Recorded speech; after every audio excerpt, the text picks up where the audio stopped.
ہمارے اوپر نافذ کی گئی. ذرا ملک کے حالات دیکھ لیں کہ کدھر سے کدھر پہنچ چکے ہیں. اور میں اس لیے یہ آپ کے لیے کہہ رہا ہوں کیونکہ اب جس طرف آپ جا رہے ہیں میں آخر میں ادھر آؤں گا کہ اگر ہم بحیثیت قوم، میں اپنی ساری قوم کو، پارٹی کو نہیں کہہ رہا، قوم کو کہہ رہا ہوں کہ اگر آج ہم نہیں جاگیں گے اور ہم جد و جہد نہیں کریں گے، ہم سب ذمہ دار ہوں گے جس طرف اب ہم جس رخ پہ نکل چکی ہے. سب سے پہلے معیشت آ جائے. دیکھیں معیشت جو ہے نا، اس کے اوپر بھی ایک بڑا ضروری ہے. میں جو شروع میں بات کی کہ ادھر بھی انصاف چاہیے ہوتا ہے، رول آف لا چاہیے ہوتا ہے، سرٹنٹی چاہیے ہوتی ہے. لوگوں کو یہ، جب تک مجھے یہ اعتماد نہیں ہوگا کہ آج جو میں یہ فیکٹری بنا رہا ہوں، میں دکان بنا رہا ہوں، میں پیسے لگا رہا ہوں، اپنی محنت کے سرمایہ کاری کر رہا ہوں، جب تک مجھے یہ نہیں پتا چلے گا کہ یہ آگے بھی یہی سسٹم رہے گا، جب تک مجھے یہ اعتماد نہیں ہوگا کہ یہ قانون نہیں ایک دم بدل جائے گا، یہ اب سسٹم چلے گا، تب تک میں پیسے نہیں لگاؤں گا. بلکہ وہ یہ چھوڑیں کہ میں ملک میں نہیں لگاؤں گا، باہر سے بھی نہ کوئی پیسے لے کے آئے گا ملک کے اندر سرمایہ کاری کرنے کے لیے، اور اندر سے بھی آپ کے ہمارے جو سرمایہ کار ہے وہ کسی اور ملک میں جا کے پیسے لگائیں گے. اب دبئی میں جا کے کبھی پوچھیں پاکستانی بزنس مین وہاں کتنے کارخانے بھی چلا رہے ہیں، بزنس بھی چلا رہے ہیں، ان سے پوچھے تو صحیح کہ جب آپ کا ملک ہے آپ نے پاکستان میں کیوں نہیں پیسہ انویسٹ کیا، آپ کیوں دبئی میں جا کے پیسہ لگا رہے ہیں، اور ملیشیا میں بھی یہی ہے. تو وہ سب سے پہلی بات کہیں گے کہ یہاں ہمیں اعتماد ہے ان کے قانون کے اوپر، ہمیں یہاں رول آف لا نظر آتا ہے، اس لیے ہمیں اعتماد ہے کہ جو ہماری انویسٹمنٹ ہے، جو سرمایہ کاری ہے، ان کا قانون اس کی حفاظت کرے گا، اس لیے لوگ انویسٹ کرتے ہیں. اور ہماری جو سب سے بڑی طاقت ہے اوورسیز پاکستانی، جن 1 crore overseas Pakistani, 10 million overseas Pakistani ہیں. آپ یہ سمجھ جائیں کہ اگر ان میں سے، میں پھر سے ایک فگر دیتا ہوں، 20 لاکھ بھی، 15 سے 20 لاکھ پاکستان میں سرمایہ کاری کرنی شروع کر دیں تو ہمیں کوئی کسی کے سامنے ہاتھ پھیلانے کی ضرورت نہیں پڑے گی. لیکن وہ کیوں نہیں آتے یہاں؟ کیونکہ ان کو اعتماد ہی نہیں ہمارے انصاف کے نظام میں. بلکہ جو آئے تھے ہمارے دور میں، جو آئے تھے وہ سوچ رہے ہیں ملک چھوڑ کے جانے کا. اور وہ کیوں میں صرف 3-4 موٹی، زیادہ میں نے اور چیزوں پہ بات کرنی ہے، تو میں صرف آپ کو معیشت کے اوپر صرف فگرز دے دوں. جس دن ووٹ آف نو کانفیڈنس ہمارے خلاف سازش کے تحت کیا گیا تو ڈالر پاکستان میں 178 روپے کا تھا. 178 روپے کا ڈالر تھا جب vote of no confidence assembly میں دائر کیا گیا. آج ابھی 9 مہینے ہوئے ہیں، آج پاکستان کے اندر ڈالر 100 روپیہ مہنگا ہو چکا ہے. صرف اب 1 ہفتے کے اندر 50 روپیہ ڈالر مہنگا ہوا ہے. ہمارے 3 سال 8 مہینے کے اندر 55 روپیہ ڈالر مہنگا ہوا. یہاں صرف 1 ہفتے کے اندر 50 روپے ڈالر مہنگا ہوا.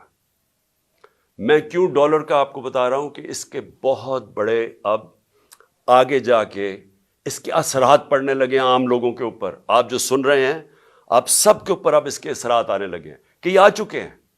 مہنگائی آ چکی ہے. ابھی بھی جو مہنگائی ہے 50 سال میں پاکستان کی تاریخ میں سب سے زیادہ مہنگائی ہے. اس وقت جو عام انسان چیزیں خریدتا ہے، سب سے جو بنیادی چیز ہے وہ آٹا ہے.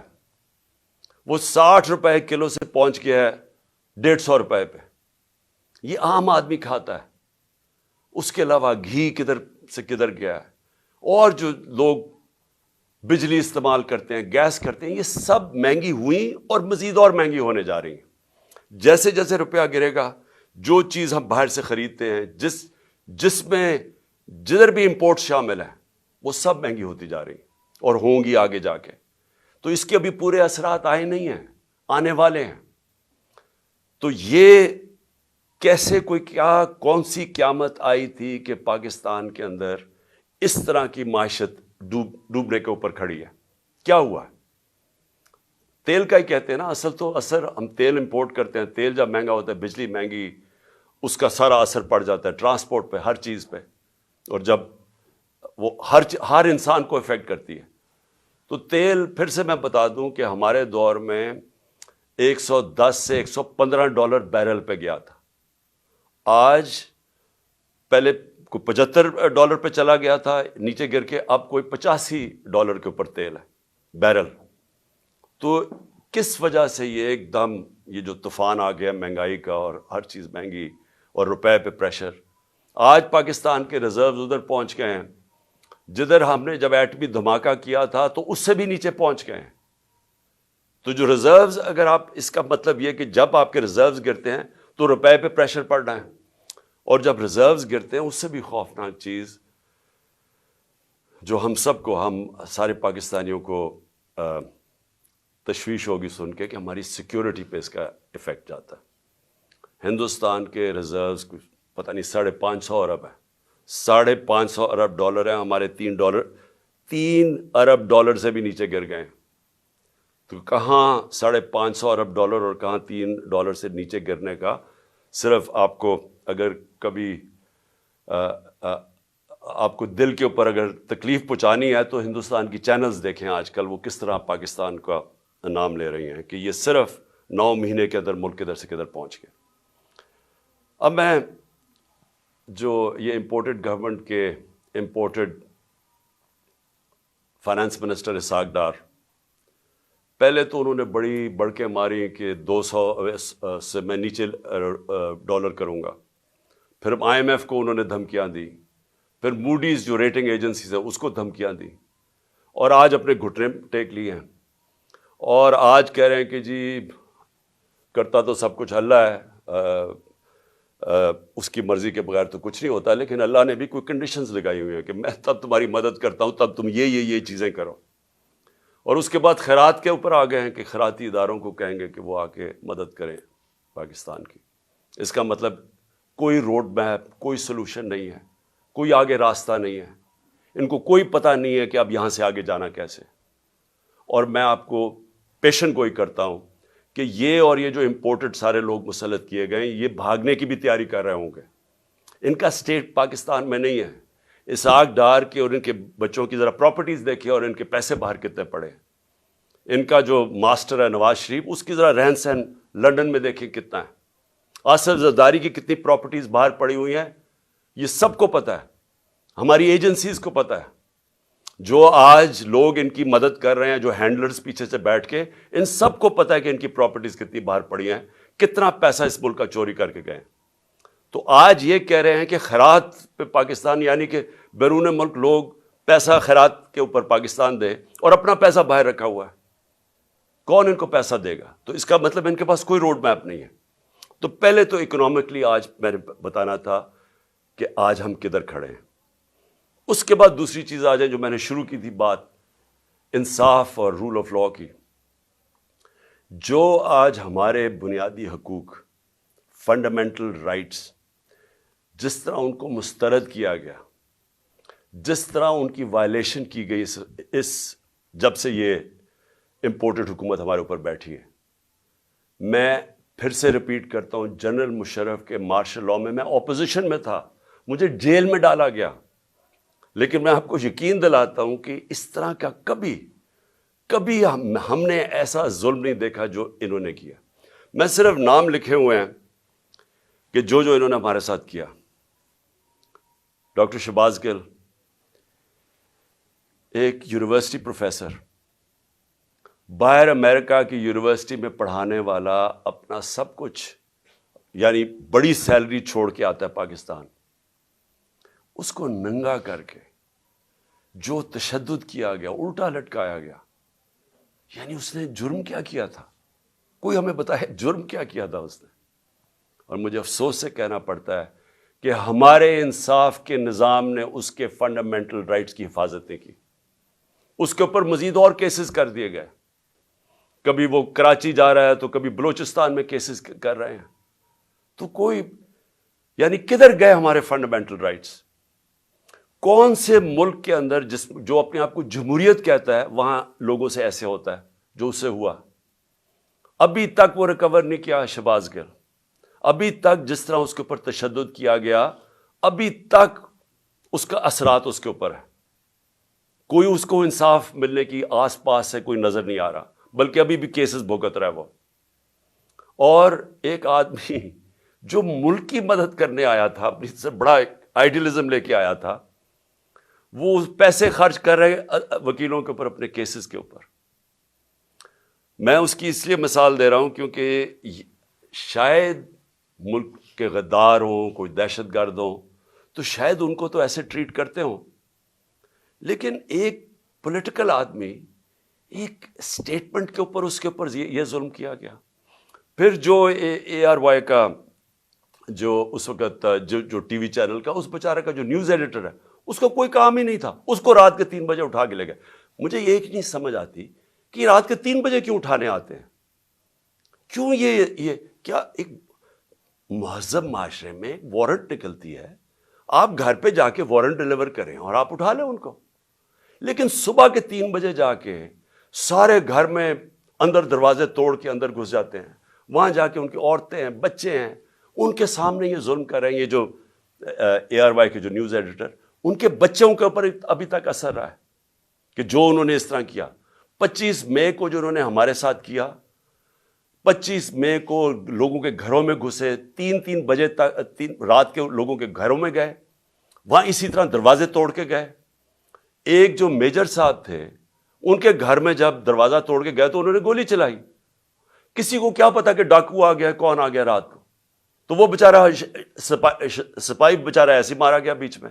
ذمہ داری ان کی تھی جنہوں نے آرڈر کیا، اور اس کو اٹھا کے لے گئے اور اس کو پھر اس کے اوپر تشدد کیا. اس کے بیٹا، اس کا کوئی قصور ہی نہیں تھا. وہ کہہ رہے ہیں میجر صاحب کہ میں نے گولی چلائی ہے. اس کے بیٹے کو لے گئے اور جو بیٹے کے اوپر تشدد کیا، کتنے مہینے رکھ کے.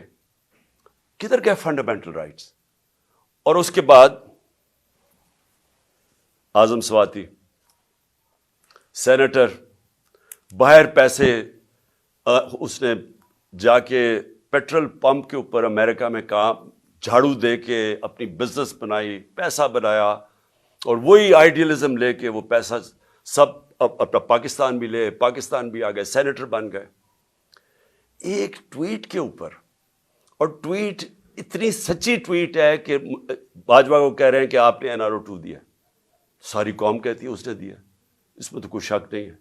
اس کے اوپر جو تشدد کیا گیا، بچوں کے پوتے اور پوتیوں کے سامنے صبح کے 3 بجے گھس کے اس کو پہلے مارا، پھر حوالے کیا گیا نامعلوم افراد کے جن کا نام بھی انہوں نے لیا ہے، اور ان کو اس کے اوپر ننگا کر کے پھر تشدد کیا. پھر ایک گندی ویڈیو بنا کے بیوی کو گھر دے دی، بیوی اور بیٹی کو. یعنی یہ کون سی بنانا ریپبلک میں؟ کدھر گئے فنڈامنٹل رائٹس؟ پھر آگے آ جائیں، فواد چودھری پھر صبح کے 3-4 بجے پہنچ گئے گھر، ادھر سے پھر اٹھایا، ہتھکڑیاں لگائیں، اوپر کپڑا. یعنی یہ کوئی دہشت گرد تھا کیا تھا؟ اس کو پھر پھرایا چاروں طرف، اور جو اس سے کیا. چھوٹی بیٹیاں وہ ٹرامیٹائزڈ، بیٹیوں کے اوپر اثرات ابھی تک. پھر شندانہ گلزار، کیا اس نے شندانہ نے کیا کہ اس کو دہشت گرد بنا دیا؟ یہ جمہوریت ہے آپ اگر کوئی بیان دیتا ہے اس کو مسترد کر دیں. یہ کیسے ہو گیا کہ اس کے بیان کے اوپر اس کو دہشت گرد بنا دیا، اس کے اوپر کیس کر دیا دہشت گردی کا؟ پھر شیخ رشید کو پہلے، اور فواد چودھری کو ہائی کورٹ 4 دفعہ ہائی کورٹ نے آئی جی کو کہا کہ میرے سامنے فواد کو لے کے آؤ. آئی جی نے کوئی پرواہ نہیں کی، کہیں اور سے آرڈر مل رہے تھے، کوئی فکر نہیں کی انہوں نے. اور پھر شیخ رشید بیل دے دیتی ہے عدالت، اسلام آباد ہائی کورٹ، اور کیسز ڈال کے اس کے اوپر کیسز پہ کیسز بنائی جا رہے ہیں، اور اس کو رکھا ہوا ہے. ایک کتنی دفعہ شیخ رشید منسٹر بن چکے ہیں، عمر ان کی 75 سال ہے. رات کو ہتھکڑیاں باندھ کے ان کو کمرے میں رکھا ہے، ان کے اوپر کپڑا ڈالا رکھا ہے. یعنی یہ میں اپنے انصاف کے نظام کو آج پوچھ رہا ہوں کدھر گئے ہمارے فنڈامنٹل رائٹس؟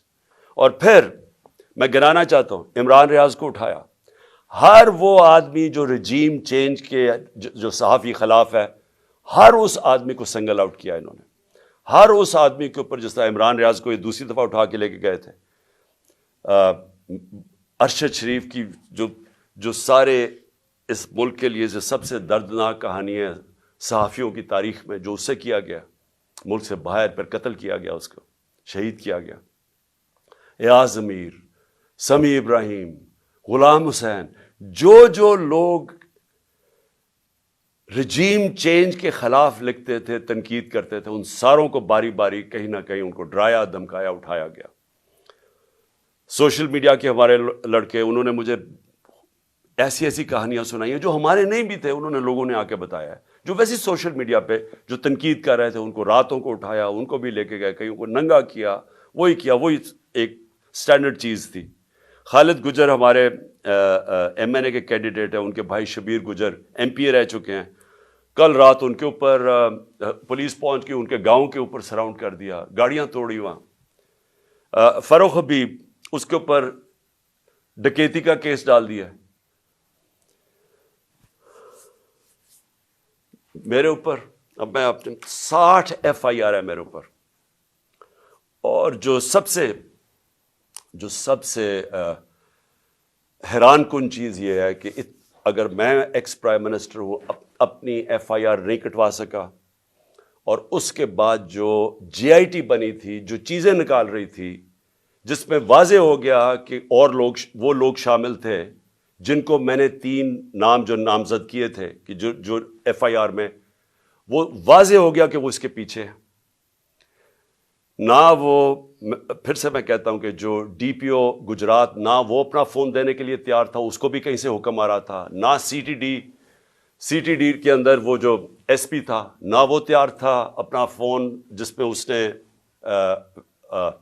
وہ جو دوسری ویڈیو بنائی تھی، وہ جو شوٹر تھا نوید یا ندیم، نہ انہوں نے دیا، نہ انہوں نے کوآپریٹ کیا۔ لیکن جو رپورٹ درج کروائی گئی عدالت نے، جے آئی ٹی نے عدالت میں جو رپورٹ درج کروائی، اس کے اندر یہ چیز واضح ہو گئی کہ 3 شوٹر تھے، ایک نہیں تھا، تو دینی انتہا پسند کا سارا ختم ہو گیا کیس۔ لیکن جو سی ٹی ڈی کے اندر، جب اس کو نوید کو اٹھا کے سی ٹی ڈی لے کے گئی، تو وہاں 5 نامعلوم افراد تھے۔ کیا کام تھا ان کو سی ٹی ڈی میں؟ تو کیا اگر کسی میں کوئی شک ہے تو اب یہ شک ہٹ جانا چاہیے کہ یہ جن لوگوں نے کروایا تھا، ان کا کام میری حفاظت کرنا تھا، انہوں نے یہ کروایا سب کچھ، اور اس لیے وہ کور اپ کر رہے ہیں۔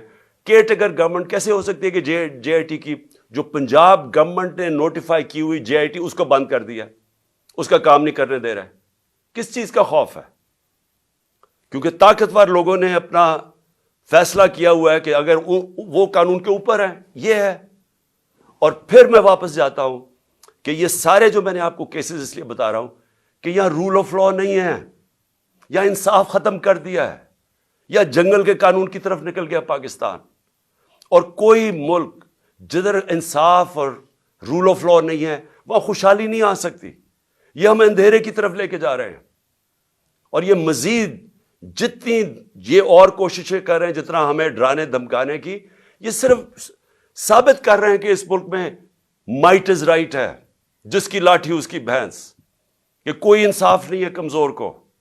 یہ ثابت کر رہے ہیں کہ یہ جو لوگ اوپر بٹھائے ہوئے ہیں ہمارے، ان کا صرف مقصد ہی ایک ہے کہ کسی نہ کسی طرح اپوزیشن کو ڈرا دھمکا کے ختم کرو، تاکہ یہ ختم ہو جائے۔ تو پھر وہ جو میں جس کا نام 12th مین بھی رکھا ہوا ہے، وہ بھاگا ہے، جب اس کہ اب گراؤنڈ تیار ہو گئی ہے، تو تب وہ آ کے الیکشن جیت کے تو کہے جی دیکھیں بہت بڑا مارکا مارا۔ یہ صرف گیم پلان ہے۔ لیکن جو تیسرا میرا پوائنٹ ہے کہ جو پولیٹیکل اس وقت جو ہمارے ملک میں پولیٹیکل انسرٹنٹی ہے، جس کی وجہ سے کبھی بھی معیشت ہماری کبھی بھی وہ استحکام اس میں نہیں آ سکتا جب تک آپ پولیٹیکل سٹیبلٹی نہ لے کے آئیں۔ تو ہم نے جب فیصلہ کیا، میں نے فیصلہ کیا کہ ہم اپنی 2 گورنمنٹس کو ڈیزالو کرتے ہیں، پختونخوا اور پنجاب کو، تو اس کے پیچھے اپنا ملک کا سوچ رہا تھا کہ میں نے سوچا کہ اگر ہم آئین کہتا ہے کہ جیسی آپ اپنی گورنمنٹ ڈیزالو کرتے ہیں جو گورنر ہے اس نے 90 دن کے اندر الیکشن کی ڈیٹ دینی ہے. یہ پاکستان کا آئین ہے. میں نے وہ آئین سوچ کے اپنی گورنمنٹس کو ڈیزالو کیا تھا, اور مجھے تب لوگ کہتے گئے ہمارے کہ یہ نہیں کریں گے, کہ یہ جو طاقتور لوگ ہیں یہ نہیں ہونے دیں گے. اور انہوں نے پوری پہلے کوشش کی کہ کسی نہ کسی طرح ہمیں پنجاب میں کانفیڈنس ووٹ نہ ملے, پھر کہ ہم ڈیزالو نہ کر سکے تھے, ڈرایا دھمکایا, یہاں آ کے بیٹھ گئے وہ طاقتور ہینڈلرز, اور انہوں نے پوری کوشش کی. لیکن اللہ ایک پلان اوپر والے کا بھی ہوتا ہے نا, وہ کامیاب ہو گیا. ہمیں 186 ووٹ مل گئے, اور ہم نے اپنی گورنمنٹ, جب کانفیڈنس مل گیا ووٹ, ہم نے اپنی گورنمنٹ ڈیزالو کر دی. اب یہ سارا ملک اب تماشا دیکھ رہا ہے کہ ابھی تک 18 دن ہو گئے ہیں, دونوں گورنرز نے ڈیٹ نہیں دی الیکشن کی, اور یہ جیسے ہی 90 دن ختم ہوں گے تو ساری قوم سمجھ جائے کہ اس کے بعد یہ آرٹیکل 6 لگے گا ہر کوئی جو گورنمنٹ میں بیٹھا ہوگا, کیونکہ وہ بالکل گورنمنٹ, جو بھی گورنمنٹس ہوں گے ایلیگل ہو جائیں گی, وہ آئین کے خلاف ہو جائے گی. اور جو بھی یہ کوشش کر رہا ہے کہ کسی طرح اس کو آگے کھینچا جائے, اور وہ ہمیں پتہ ہے کون کوشش کر رہے ہیں. ایک تو یہ جو امپورٹڈ ڈاکو بیٹھے ہوئے ہیں ہمارے اوپر, یہ خوف زدہ الیکشن سے, ان کو پتہ ہے کہ الیکشن میں یہ جیت نہیں سکتے, اور انہوں نے تیاری کی ہوئی تھی کہ جتنا ٹائم گزرتا رہے گا اس کے اندر یہی حربے استعمال کر کے ہمیں کمزور کرتے جائیں گے, FIRs کاٹتے جائیں گے. عمران خان کی جیل کی پلان کیا ہوا ہے کہ اس کو جیل میں ڈالیں گے, اور پھر ہمارے جو سینئر لوگ ہیں ان کو اسی طرح ہراساں کرتے جائیں گے, جو بولنے والا ہوگا اس کا منہ بند کرنے کی کوشش کریں گے. تو یہ ان کا پلان تھا کہ یہ آہستہ آہستہ جب بالکل ہم کمزور ہو جائیں گے تو تب پھر یہ الیکشن کی کوئی ڈیٹ دیں گے. لیکن ہم نے یہ جو اپنی گورنمنٹ ڈیزالو کر کے اب جو سارا پاکستان آج پاکستان کی عدلیہ کی طرف دیکھ رہا ہے, اور میں یہ امید رکھتا ہوں کہ ہماری عدلیہ آئین کے ساتھ کھڑی ہوگی, کیونکہ اگر یہ 90 دن سے اوپر جاتا ہے تو یہ پاکستان کے آئین نہیں, پاکستان کے رول آف لا نہیں, یہ ساری پاکستان کی جمہوریت اس وقت ختم ہو جاتی ہے. اس کا مطلب جمہوریت نہیں ہے یہاں, کیونکہ جمہوریت تو چلتی ہے آئین کے اوپر. تو لہٰذا یہ سب اب سارا قوم تماشا دیکھ رہی ہے کہ کیا 90 دن میں الیکشن ہوگا یا نہیں ہوگا. میں ابھی آپ کو کہہ رہا ہوں کہ یہ جو امپورٹڈ حکومت ہے یہ اتنی خوفزدہ الیکشن سے, کیونکہ انہوں نے پوری کوشش کی سب کو ملا کے, جو 16 جولائی کو الیکشن ہوئے تھے بائی الیکشنز پنجاب میں, اس کے باوجود ہار گئے. پھر اس کے بعد ساری جماعتیں ایک ٹکٹ پہ لڑی, پھر ہار گئی, وہ جو اگلا اکتوبر میں الیکشن ہوا تھا. تو یہ ڈرے ہوئے الیکشن سے, تو یہ الیکشن سے ڈرے ہوئے ہیں, ملک تباہی کی طرف لے کے جا رہے ہیں. روڈ میپ ہے کوئی نہیں, کوئی چیز کنٹرول میں ان کے نہیں ہے, صرف اور صرف اس ڈر سے کہ الیکشن نہ ہار جائیں. ان کو کوئی فکر نہیں ہے کہ ملک برباد ہو جائے, کیونکہ ان کے پیسے باہر پڑے ہوئے ہیں, ان کا پاکستان میں سٹیک ہی کوئی نہیں ہے. انہوں نے پھر سے میں کہہ رہا ہوں یہ پھر باہر بھاگیں گے.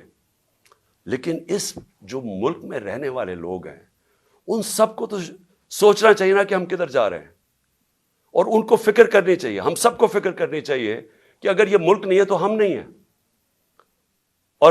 اور اگر جس طرح معیشت تباہ ہوتی جا رہی ہے تو سب سے پہلے تو ہماری ساورنٹی جا رہی ہے, آزادی ہماری جائے گی, اور جو ہم پہلے سے کہہ بیٹھے ہیں. تو میں آخر میں میں ختم کرنے سے پہلے میں یہ جو دہشت گردی ہوئی, دہشت گردی کو بھی پوری کوشش کی گئی کہ کسی نہ کسی طرح اس سے سیاسی فائدہ اٹھایا جائے. میں یہ شہباز شریف کے سامنے رکھنا چاہتا ہوں, کیونکہ شہباز شریف کو کوئی یا تو یاداشت ختم ہو گئی ہے یا پریشر میں آ کے ان کو چیزیں نہیں یاد. تو انہوں نے کہا جی کے پی نے پیسہ نہیں خرچ کیا یا کچھ نہیں کیا یا کے پی ذمہ دار ہے. میں صرف آپ کو بتانا چاہتا ہوں کہ پختونخوا میں 2013 میں جب ہماری حکومت آئی تھی تو تقریباً 700 پولیس والوں نے شہادتیں دے چکے تھے. پولیس ڈیمورلائز تھی, پولیس کے حالات برے تھے اس وقت, کیونکہ پولیس اپنے آپ کو ڈیفینڈ کر رہی تھی, لوگوں کو کیسے ڈیفینڈ کرتی. اور سب سے زیادہ جو قربانی دی وہ پختونخوا اور اب جو قبائلی علاقہ اس کا حصہ بن گیا, قبائلی علاقے کے لوگوں میں سب سے زیادہ قربانی، اور اس کے بعد پختونخوا کے لوگوں نے سب سے زیادہ وار آن ٹیرر میں قربانی دی تھی۔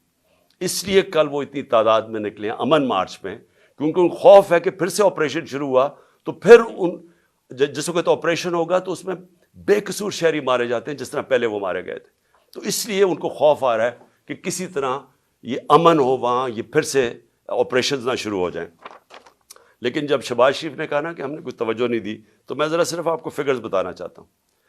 9 سال، اور مجھے اس چیز کا فخر ہے کہ ہم جب 2013 کے پر آئے تو صرف آپ گراف دیکھ لیں دہشت گردی کا، اس سے پہلے دیکھ لیں اور اس کے بعد سارا دہشت گردی نیچے آئی، اور وہ نیچے آئی میں بتاؤں گا کیوں آئی۔ اور ہم جب فیڈرل گورنمنٹ میں تھے تو کیوں نہیں اس طرح کی دہشت گردی تھی تب؟ ہم ذمہ داری تب لیتے ہیں جب ہم گورنمنٹ میں بیٹھے ہوئے تھے۔ جب گورنمنٹ سے 9 مہینے نکل چکے ہیں، ذمہ داری آپ کی ہے، نااہلی آپ کی ہے۔ پختونخوا نے 9 سالوں میں 2013 کے بعد 600 ارب روپیہ خرچ کیا سیکیورٹی کے اوپر۔ اس سے پہلے ٹریننگ کا ایک پولیس کا سکول تھا، 4 سکول بنائے ہمارے ہوتے ہوئے، 4 نئے سکول بنائے گئے پولیس کے ہمارے دور میں 9 سالوں میں۔ اس سے سب سے امپورٹنٹ چیز کہ ایلیٹ ٹریننگ سکول بنایا نوشہرہ میں، کہ ایلیٹ پولیس اس کی ٹریننگ کی جائے۔ اسپیشل کامبیٹ فورس بنائی گئی جس کا صرف مقصد تھا کہ دہشت گردی کے لیے ان کو ٹرین کیا جائے۔ اس کی وجہ سے دہشت گردی نیچے آئی۔ پھر شہباز شریف نے کوئی کہا کہ جی فورینزک ڈی این اے کی لیبارٹری نہیں بنی۔ 2017 میں خیبر میڈیکل کالج میں ڈی این اے کی لیبارٹری بنائی گئی۔ تو میں یہ جو جھوٹ بولے گئے وہ ختم کرنا چاہتا ہوں۔ پھر اس نے کہا کہ فاٹا کا جو بجٹ ہے اس میں سارے صوبے کنٹریبیوٹ کر رہے تھے۔ جب فاٹا کا مرجر ہوا تو سب نے فیصلہ کیا کہ ہاں ہم پیسے دیں گے، تاکہ فاٹا جب حصہ بنا پختونخوا کا تو اس کو آرام سے ابزارب کرنے کے لیے یہ فیصلہ ہوا تھا۔ میں آپ کو صرف 2 صوبوں نے پیسے دیے تھے، وہ جو کمٹمنٹ کی تھی کہ 4 صوبے اپنے NFC ایوارڈ سے پیسے دیں گے، صرف 2 صوبوں نے دی۔ پختونخوا نے خود دیے اور دوسرا پنجاب نے دیا، باقی 2 صوبوں سے پیسہ نہیں آیا وہاں۔ اور جب ہمارے دور میں ہم نے 55 ارب روپیہ ہر سال ہم نے ایلوکیٹ کیا تھا فاٹا کے لیے، تاکہ وہاں ڈیولپمنٹ ہو اور وہ مرج کر جائے آرام سے۔ جب سے پی ڈی ایم آئی ہے 55 ارب سے صرف 5 ارب روپیہ دیا گیا ہے پختونخوا کی حکومت میں۔ تو میں یہ صرف کریکٹ کرنا چاہتا تھا کہ یہ ذرا جھوٹ بولے گئے تھے۔ آخر میں جی دیکھیں، میں یہ آخر میں بات کرنا چاہتا ہوں کہ پلان تو ان کا بہت واضح ہے۔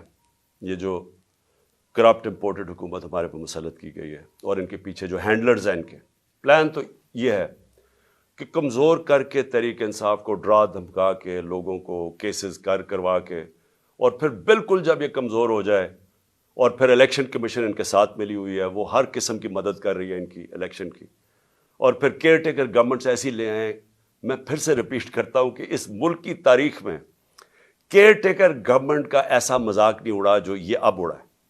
یہ ایسی کیئر ٹیکر گورنمنٹس بنائی ہیں کہ ہمارے جو سب سے ہمارے خلاف پولیس والے تھے اور بیوروکریٹس تھے، ان کو ہمارے اوپر مسلط کیا گیا۔ وہ لوگ جو سارے ہمارے اینٹی تھے، یعنی اتنی بھی شرم نہیں آئی کہ 2-3 ہی کوئی ہوتے جو کہ نیوٹرل ہوتے، میں پرو بھی نہیں کہہ رہا، نیوٹرل ہوتے، سارے اینٹی لوگوں کو بٹھا کے 2 گورنمنٹس میں لے آئے۔ الیکشن کمیشن بھی ان کی، کیئر ٹیکر گورنمنٹس بھی ان کی، پیچھے سے جو مدد بھی ان کی آ رہی ہے، اور اس کے بعد کیسز کروا کے اور جیلوں میں ڈال ڈول کے تو پھر یہ الیکشن کا پلان بنا ہوا ہے۔